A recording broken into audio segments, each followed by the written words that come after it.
Dear students, आज हम लोग इस वीडियो में पढ़ने जा रहे हैं रिजोल्यूशन ऑफ वेक्टर।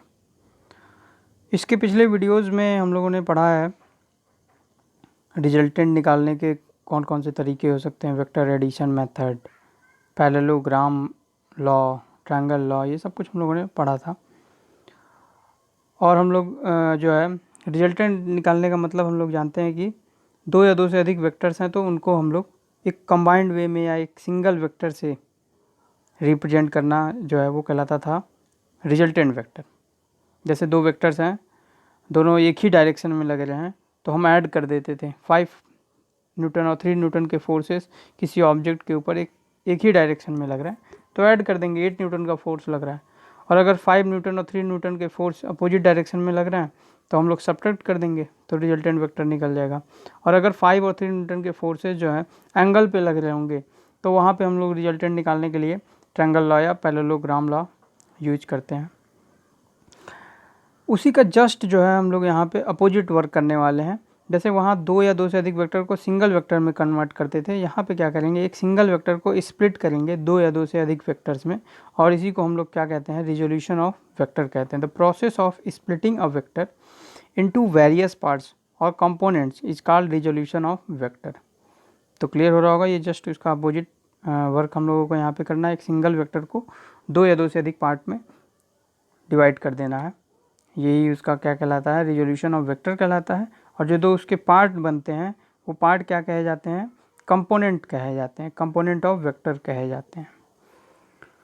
चलिए थोड़ा सा इसको हम लोग एग्जाम्पल लेकर के फील करते हैं। है तो बड़ा ही आसान और बहुत ही छोटा सा टॉपिक, लेकिन फील करना बड़ा ज़रूरी है।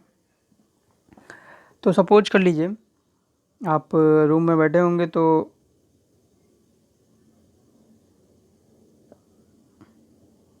रूम की लंबाई और ये चौड़ाई है, या कोई सपोज कर लीजिए एक्स एक्सिस और वाई एक्सिस। अब हम लोग जो है कोई ऑब्जेक्ट है वो मोशन कर रहा है इस तरह से, तो आप देख रहे हैं कि इस डायरेक्शन में कुछ इसकी वेलोसिटी होगी, कुछ v वेलोसिटी से वह कुछ एंगल बनाते हुए एक्स एक्सिस से एंगल बना के या कुछ वाई एक्सिस से एंगल, वो डिपेंड करता है हम किधर से देख रहे हैं, तो कुछ एंगल बना करके एक्सिस से मोशन कर रहा है कोई एक ऑब्जेक्ट। तो इस ऑब्जेक्ट को हम लोग अगर प्लॉट करते हैं तो हम देख पा रहे होंगे कि इस ऑब्जेक्ट की जो पोजीशन है वो दोनों एक्सिस के लॉन्ग चेंज हो रही है, यानी कि समय के साथ साथ वो कुछ एक्स एक्सिस पे भी उसके पोजीशन में बदलाव दिख रहा है। भाई यहाँ पे ये पोजीशन थी, यहाँ पे कुछ पोजीशन में चेंज आया है, यहाँ पे पोजीशन में चेंज आया है। इसी तरह वाई में भी आप देख रहे हैं कि अलग अलग पोजीशन में बदलाव आ रहा है। तो इससे क्या पता चलता है, इससे ये पता चल रहा है कि वो मोशन तो कर रहा है v वेलोसिटी से पर्टिकुलर इस डायरेक्शन में, लेकिन इस वेलोसिटी की वजह से वो दोनों एक्सिस पे कुछ पोजीशन में चेंज आ रहा है।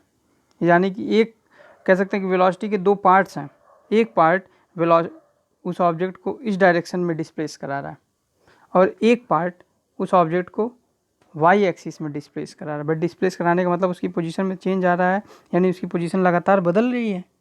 तो पोजीशन में चेंज होना ही तो डिस्प्लेसमेंट होना कहलाता है, यानी डिस्प्लेसमेंट हो रहा है लगातार पोजीशन में कुछ ना कुछ चेंज आ रहे हैं। तो वो मोशन तो कर रहा है पर्टिकुलर एक डायरेक्शन में, इस डायरेक्शन में मोशन कर रहा है, लेकिन इस वेलोसिटी के दो पार्ट्स हैं, ये इमेजिन करना है। एक्चुअल में दो पार्ट दिख नहीं रहे हैं, लेकिन दो पार्ट इसके हैं। जो एक पार्ट है वो इसको एक्स एक्सिस की तरफ लगातार कंटिन्यूअस मूव करा रहा है, क्योंकि अगर एक्स एक्सिस की तरफ मूव नहीं करा रहा होता तो लगातार इसकी पोजीशन में चेंज क्यों आता है एक्स एक्सिस में। और एक पार्ट वेलोसिटी का एक पार्ट इसको वाई एक्सिस में लगातार मोशन करा रहा है, जिसकी वजह से वाई एक्सिस में इसमें लगातार जो है पोजीशन में चेंज आ रहा है।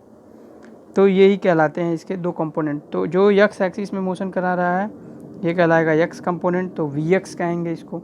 जो वाई एक्सिस में मोशन करा रहा है उसको क्या कहेंगे, वी वाई। चलिए थोड़ा सा एक और सिंपल सा एग्जांपल ले लेते हैं।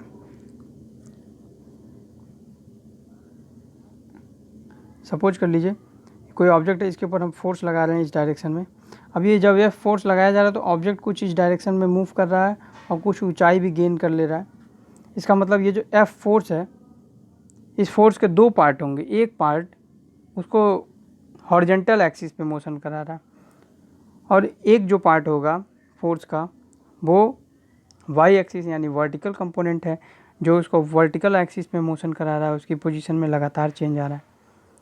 तो इस फोर्स के दो कंपोनेंट होंगे, एक एफ एक्स हॉरिजेंटल कंपोनेंट और एक एफ वाई वर्टिकल कंपोनेंट। तो आइए देखते हैं कि कैसे हम लोग इसे कंपोनेंट्स को निकालते हैं ट्रिग्नोमेट्री की सहायता से। तो ये कोई वेक्टर है ए,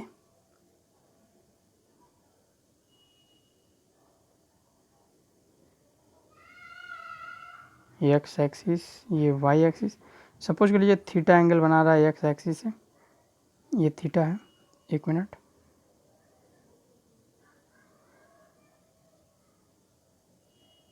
है ना।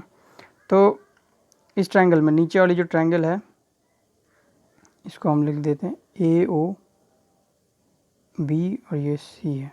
तो in triangle A O B cos theta, एक मिनट, ये ए ओ बी ट्रायंगल में कॉस थीटा लगा दीजिए।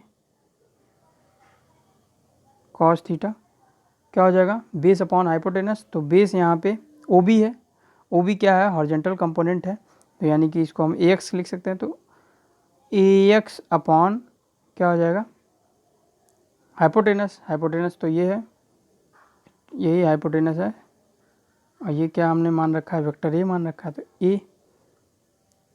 तो यहाँ से ए एक्स निकल के क्या आ जाएगा, ए एक्स बराबर हो जाएगा ए कॉस थीटा।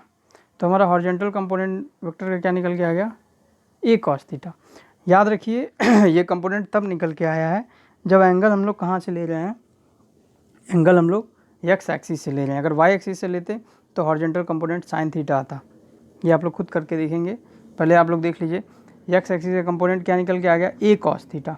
कब, जब एंगल हम लोगों का जो जुड़ा हुआ है, जो हम लोगों का थीटा है, वो हम लोग कहाँ से ले रहे हैं, एक्स एक्सिस से ले रहे हैं। तो जिस एक्सिस से एंगल हो जुड़ा होगा उस एक्सिस का कंपोनेंट कॉस में आता है, तो ए कॉस थीटा। चलिए इसके आगे देखते हैं।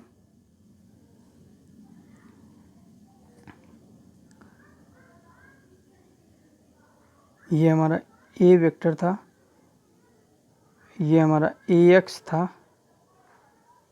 ये हमारा ए वाई था। अच्छा देखिए ये थीटा है तो ये 90 माइनस थीटा हो जाएगा और ये एंगल थीटा हो जाएगा क्योंकि ये 90 होगा। तीनों को ऐड करके आप देख सकते हैं, ये बिल्कुल ट्रायंगल रूल लगा है, sum of all angles of the triangles are always 180। तो यहाँ पे ऐड करेंगे तो ये थीटा आएगा। तो यहाँ पे साइन थीटा निकाल देते हैं। साइन थीटा क्या हो जाएगा, साइन थीटा एल्टीट्यूड, एल्टीट्यूड यहाँ पे ए वाई होगा, हाइपोटेनस यहाँ पे ए होगा, ये एल्टीट्यूड है, ये हाइपोटेनस। तो यहाँ से ए वाई क्या निकल के आ जाएगा, ए साइन थीटा। तो देखिए वर्टिकल कंपोनेंट निकल के आ गया ए साइन थीटा, हॉरिजॉन्टल कंपोनेंट निकल के आ गया ए कॉस थीटा। ऐसा कब है, जब एंगल जो है वो एक्स एक्सिस से दिया हुआ है तब। तो इसको रटने की ज़रूरत नहीं है, सिंपल सा एक यहाँ पे है, इसको लिख लीजिएगा, रटने की ज़रूरत नहीं है। इसको यहाँ पे हम लोग सपोज कर लीजिए कोई एफ फोर्स है जो कि 30 डिग्री पे। तो अब अगर पूछता है ये वाला कंपोनेंट क्या होगा, तो जो एंगल से जुड़ा हुआ कंपोनेंट होगा वो कॉस में होगा। करने की ज़रूरत नहीं, बार बार आप चाहें तो कर सकते हैं, ट्रायंगल रूल लगा के कॉस थीटा साइन थीटा लगाना है। लेकिन अगर डायरेक्ट यहाँ पे सिंपल सा एक जो है कह सकते हैं कि ट्रिक है कि जिससे एंगल जुड़ा होगा वो कॉस में होगा, तो इसका वर्टिकल कंपोनेंट क्या हो जाएगा, एफ कॉस थीटा, और इसका ये वाला कंपोनेंट क्या हो जाएगा, एफ साइन थीटा। तो देखिए यहाँ पे एंगल हम लोगों ने जो वर्टिकल एक्सिस से लिया था तो कंपोनेंट फिर भी निकाल लिया। तो इसमें कोई बहुत याद करने की ज़रूरत नहीं है, एंगल किस एक्सिस से दिया हुआ है, जिससे दिया होगा वो कॉस थीटा हो जाएगा, जिससे और जो दूसरा वाला कंपोनेंट हो जाएगा वो साइन थीटा हो जाएगा। अब इस पर एक न्यूमेरिकल हम लोग लगा लेते हैं तो चीज़ें और क्लियर हो जाएंगी।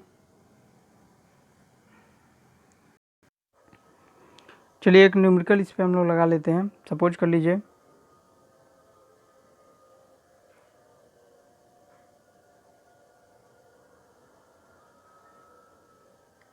5 न्यूटन 5 न्यूटन 5 न्यूटन, और ये एंगल मैं लिख देता हूँ 30 डिग्री, सॉरी 30 डिग्री।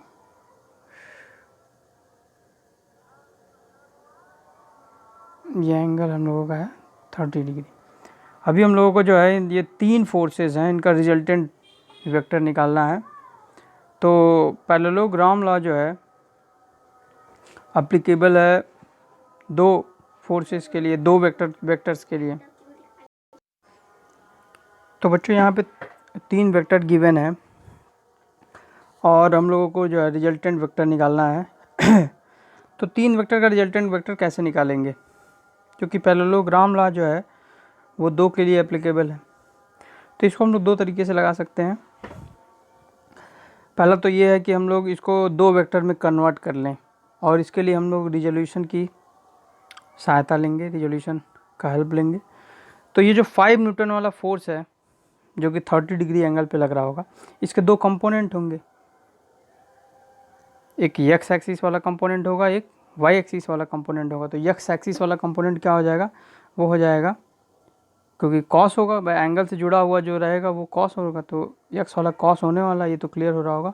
तो क्या हो जाएगा 5 cos 30।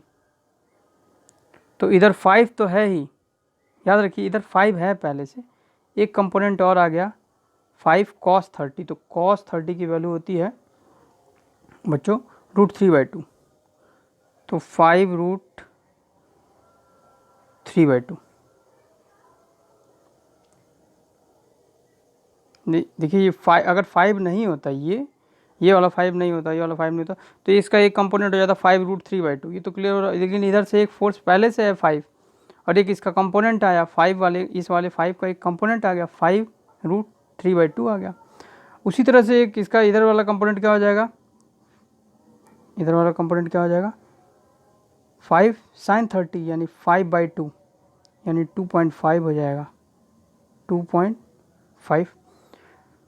इसको नोट कर लीजिएगा, थोड़ा सा दिमाग पे जोर डालिएगा।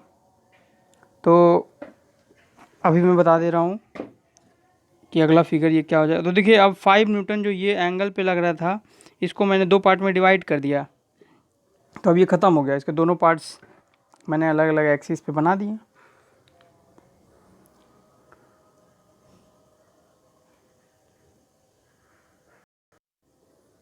तो बच्चों जो है अब अगला जो फिगर बनने वाला है वो कुछ ऐसे हो जाएगा। ये वाला था 5 और 2.5, तो 7.5, और ये वाला आप सॉल्व करेंगे जब 5 + 5 √3/2 को, तो ये आ जाएगा 9.3। तो अभी आप देख रहे हैं कि जो 3 फोर्सेस थे उनको मैंने 2 फोर्स में कन्वर्ट कर दिया, एक आ गया 7.5 और एक हो गया 9.3। अब 2 फोर्सेस हैं तो इनका रिजल्टेंट निकालना मुझे नहीं लगता कि कोई बहुत मुश्किल है, आप आसानी से निकाल सकते हैं। इनके बीच का एंगल कितना होगा, 90 डिग्री होगा भाई, दोनों एक्सिस के बीच में तो 90 डिग्री का एंगल बनेगा। तो रिजल्टेंट क्या हो जाएगा,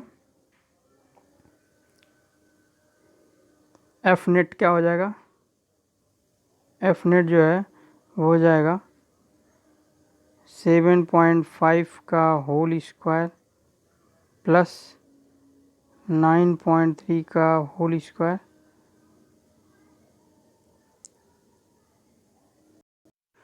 और इसके आगे ए बी कॉस थीटा होता था, तो कॉस थीटा यानी cos 90 हो जाएगा ना बच्चों। cos 90 दोनों एक्सिस के बीच में 90 डिग्री है, दोनों फोर्सेस के बीच में 90 डिग्री है, 7.5 और 9.3 के बीच में।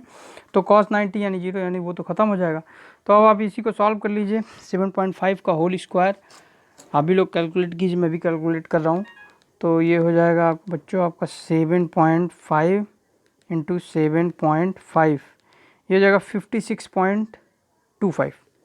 ये जो है 56.25, और ये 9.3 है तो 9.3 इंटू 9.3 ये हो जाएगा 86.49। अब इसको आप ऐड कर दीजिए 56.25, तो ये लगभग जो है ये हो जाएगा 142.74। अब आप इसका रूट निकाल सकते हैं, अप्रॉक्सीमेट मैं बता दे रहा हूँ। 11 का 121, 12 का 144, तो 12 से कुछ कम आएगा, 11.9 के अप्रॉक्स आना चाहिए। आप लोग एग्जैक्टली रूट निकालना जानते होंगे। 11.9 इंटू 11.9, हाँ लगभग 11.9 आएगा, 141.61 हो रहा है, तो ये लगभग अप्रॉक्सीमेट 11.9 न्यूटन रिजल्टेंट आ गया। तो आई होप कि आप लोगों को ये वीडियो समझ में आया होगा। जिसको भी कुछ भी कन्फ्यूजन होता है वो ज़रूर जो है कमेंट ज़रूर करिएगा।